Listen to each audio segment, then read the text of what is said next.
Hello everyone, welcome Anidarsan. Namaste. I'm from Gulmi, Nepal. है म चाहिँ आउट अफ नेपाल युएई देखि नेपाल गइसकेपछिको भिडियो थियो यो लेट पोस्ट गर्दैछु त्यसको लागि आम सरी हैन। अनि म चाहिँ आएकै दिनमा ठक्क हरितालिका तीजको दिन परेको रहेछ हैन ठक्क। त्यसपछि रेस्ट गर्नुपर्ने मान्छे पनि खासै रेस्ट गर्न मन लागेन। त्यो दिन सकिएपछि तिज सकिहाल्यो नि त होइन। सो त्यही भएर ठक्क मेरो भाइ साथीहरूसँग बाहिर निस्किने प्लान गरियो है। अनि मैले यतादेखि लगेको Insta360 क्यामेरा। अब यसलाई त जोड्नै पर्यो, भिडियोहरू त रेकर्ड गर्नै पर्यो, ठाउँहरू त तपाईँहरूलाई देखाउनै पर्यो भनेर ठक्क यहाँ अहिले हामी जोड्दैछौँ है। अनि हाम्रो यहाँदेखिको यात्रा कहाँसम्म हुन्छ भन्ने चाहिँ हामीलाई अझै पनि फिक्स थिएन हिँड्दासम्म। हिँडिसकेर डेस्टिनेसनहरूमा पुगियो, धेरै ठाउँमा पुगियो। त्यो धेरै ठाउँको कहाँ कहाँ पुगियो, कस्तो कस्तो प्रोग्रामहरू थियो भनेर हेर्नको लागि चाहिँ उतातिर मैले युट्युबमा भिडियो हालेको छु, पुरा भिडियो। त्यहाँनिर गएर हेर्न सक्नुहुन्छ तपाईँहरूले। मैले त्यो भिडियोको लिङ्कलाई तल कमेन्टमा पनि एट्याच गर्ने नै छु।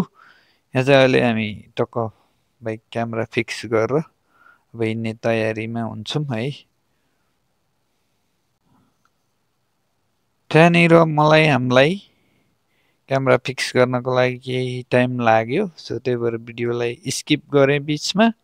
टक्क अहिले चाहिँ हामी क्यामेरा फिक्स गरेर हाम्रो यात्रा सुरु गऱ्यौँ है। बाटो यस्तै हो, गाउँघर हो,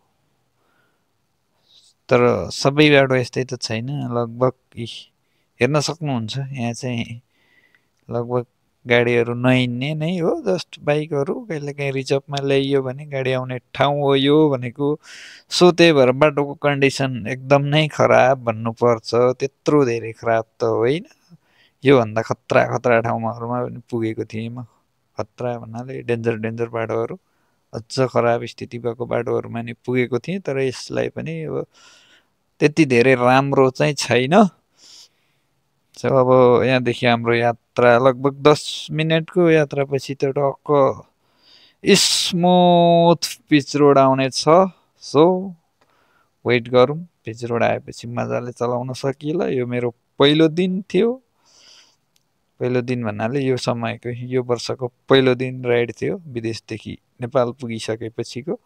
हल्का हल्का म आफैलाई पनि डर लागिरहेको छ र पछाडि बसेको साथी पनि डराएर मलाई समाइरहेको छ। उसले डर लागिरहेको होला नि त केटोलाई पनि। अब बाहिरदेखि आएर चलाएको उही दिनमै, त्यो पनि त्यति धेरै राम्रोसँग चलाउन नसक्ने म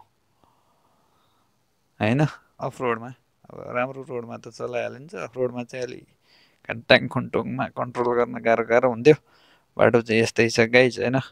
पुरा भिडियो चाहिँ तल लिङ्कमा छ, त्यहाँ गएर हेर्नु होला। अनि यहाँनिर यो भिडियोलाई पनि लाइक कमेन्ट सेयर गर्नुपर्ने कर्तव्यहरू पुरा गर्नु होला। र उतापट्टि युट्युबमा पनि गएर सब्सक्राइब गर्ने काम चाहिँ नबिर्सिनु होला, छुच्चो नबन्नु होला है त। तपाईँ के गर्दै हुनुहुन्छ, सुत्दै हुनुहुन्छ भने तपाईँ गुड नाइट। अनि भर्खर डे स्टार्टमा हेर्दै हुनुहुन्छ भने तपाईँको दिन शुभ रहोस्। हस्त नमस्ते, बाई बाई।